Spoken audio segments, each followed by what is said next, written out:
Hello viewers. तो आज हम लोग बात करेंगे shop act and establishment licence की, जिसको हम लोग हमारी जो रीजनल लैंग्वेज है या जो हमारे एरिया है उसमें गुमास्ता लाइसेंस के नाम से भी जानते हैं।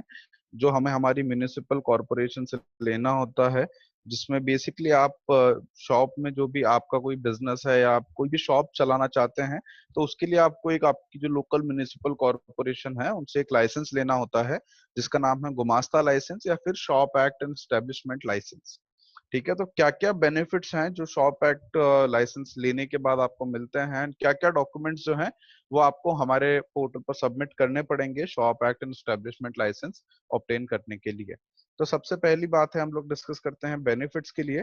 तो बेनिफिट्स है सबसे पहली चीज, एक परमिशन है जो आप गवर्नमेंट से लेते हो या म्युनिसिपल कॉर्पोरेशन से लेते हो कि आपको वहां बिजनेस करना है, तो that is right of doing business, कि आपको एक राइट मिलता है गवर्नमेंट की तरफ से कि हाँ, आप इस प्रीमाइसेस पे ये बिजनेस जो है वो कंडक्ट कर सकते हो।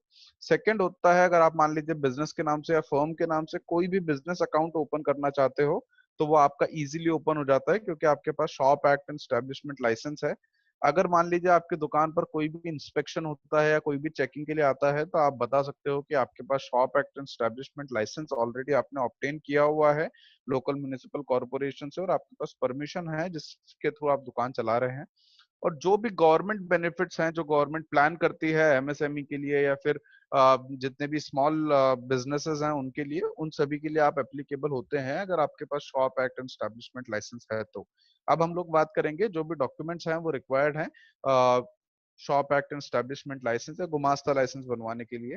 तो बहुत ही सिंपल प्रोसेस है इसका, और खाली आपको आधार कार्ड, जो ओनर है उनका एक पासपोर्ट साइज फोटोग्राफ, अगर आपकी प्रॉपर्टी जो है वो रेंट पे है या रेंटेड प्रॉपर्टी है तो आपको इलेक्ट्रिसिटी बिल के साथ में रेंट एग्रीमेंट की कॉपी भी देनी पड़ेगी। आपका रेंट एग्रीमेंट में जो ओनर है उनका नाम होना जरूरी होता है।